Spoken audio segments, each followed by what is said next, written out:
Hi there, just wrapping up another week in Parliament, which was going to be our second last week for the year, but there's been an additional parliamentary sitting week added, and that will happen on the 22nd through to the 24th of September to wind up the parliamentary year before, obviously, the state election on the 28th of November. Government will go into caretaker mode around early November, and pre-poll will start, or early polling will start. I think it's the 18th of November with the election day, as I say, 28th of November. Anyway, it's been a busy week again with plenty of bills in Parliament. I did speak on the Fair Work bill this week.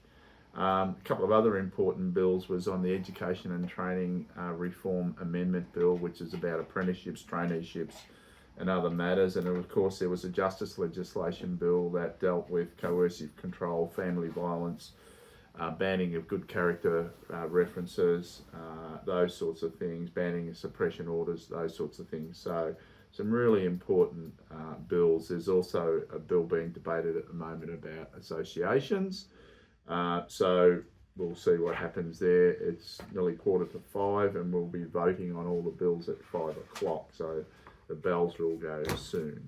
Other things that I've done this week was a member statement, and as you would know, for the people that have been following my 8 years of political career, it's coming to an end in November, and I've started to wind up by just doing some member statements about some of the great things that have happened in Melton. But this week's member statement was about thanking people here at Parliament House, the staff, the clerks, the speakers, everyone that makes this place work properly. It's, for the people that really do the work behind the scenes, it's amazing what they do. The catering staff, the bar staff, who are very important.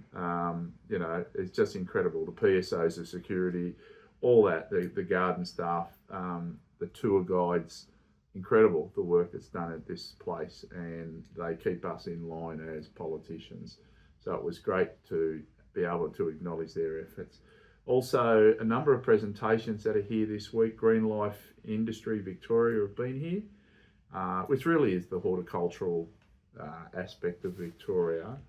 And they had some fantastic displays, plant, trees, displays within Queen's Hall over the week.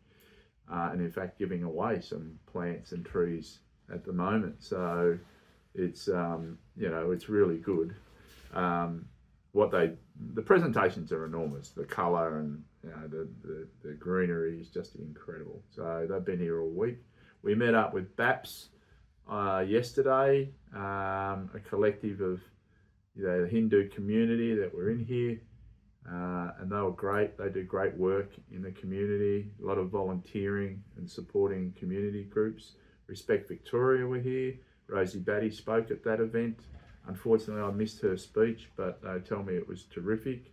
And we also met up with Melbourne City Mission to talk about youth housing and to talk about homelessness and trying to improve that across the West, but in particular focusing on the Melton area. And they're doing a lot of great work and they need a lot of support from government, and hopefully we can organise that for them. So it's been a busy week. As I say, we're nearly winding up shortly to go into vote, and back in Melton tomorrow. An interesting day tomorrow. We're going down to Exford Road and Coburns Road where the boom gates have been removed. So there actually are no boom gates along the Melton line at all within Melton, and we're going down there tomorrow to take a photo of the boom gates actually being removed at both Coburns Road and Exford Road. And remember, just a reminder, it's only one more week to go that before the new Melton station will be open. It will open on the 1st of September, which will be a fantastic outcome for the Melton community.